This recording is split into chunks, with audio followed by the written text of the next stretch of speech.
நாவல் பழம் பறிச்ச கையோட பீக்கங்காவையும் சொரக்காவையும் பறிக்கலான்னு வந்தாச்சுங்க.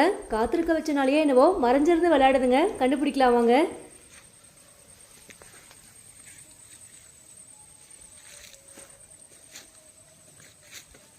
சொரக்காவை பாருங்க, ஒரே ஒரு இலைக்கு பின்னாடி மறைஞ்சு தொங்குதுங்க. பார்த்தா கண்டே பிடிக்க முடியல, ஆனால் சூப்பரான பிஞ்சுங்க.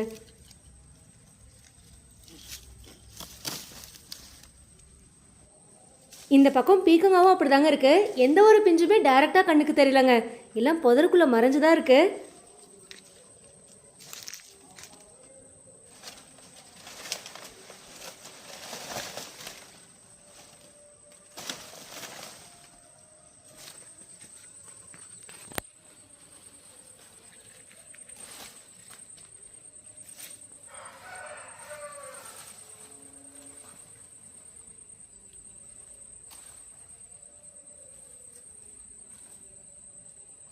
மேலோட்டமாக பார்க்கும்போது காயே இல்லாத மாதிரி தெரிஞ்சதுங்க. ஆனால் இப்போ பாருங்கள் எவ்வளோ பிஞ்சுன்னு.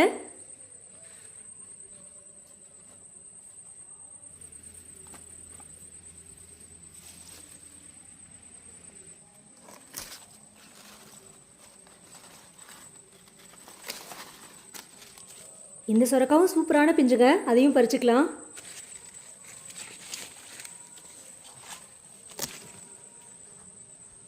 கஸ்தூரி வண்டை செடி மேலே பாருங்கள், சொரக்கா அப்படியே சூப்பராக படர்ந்து குட்டி குட்டியாக நிறைய பிஞ்சு வச்சுருக்குங்க. அது ஒரு பீக்கங்காவும் இருக்குது, அதையும் பறிச்சுக்கலாம்.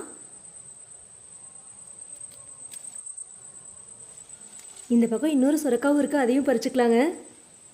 சொரக்கா பொறுத்த வரைக்கும் அளவான பிஞ்சாக பறித்தோம் அப்படின்னா டேஸ்ட்டு சூப்பராக இருக்குங்க. இன்றைக்கி மூணுமே ஒரே மாதிரி இருக்குது. ஏதோ 4 காய் இருக்குன்னு பறிக்க வந்தேங்க. ஆனால் இன்றைக்கும் எப்பவும் போல் கூட பத்தலைங்க. இன்னும் வழியில் பாருங்கள், அங்கங்கே பீக்கங்காய் இருக்குங்க. புளிச்சிக்கீரையுமே லாஸ்ட் டைம் கட் பண்ணி விடுவோம், சூப்பராக தலைஞ்சிருக்கு. ஆனால் இன்றைக்கி போதுங்க, இந்த காயே நிறையா இருக்குது.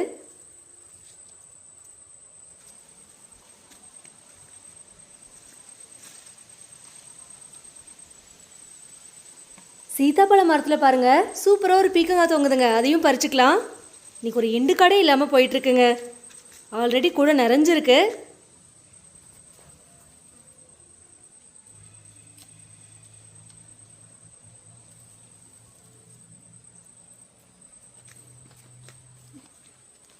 இன்றைக்கும் எப்பவும் போல் போதுங்கிற அளவுக்கு சொரக்காய் பீக்கங்காய் பொடலங்கான்னு சூப்பராக அறுவடை முடிஞ்சுதுங்க.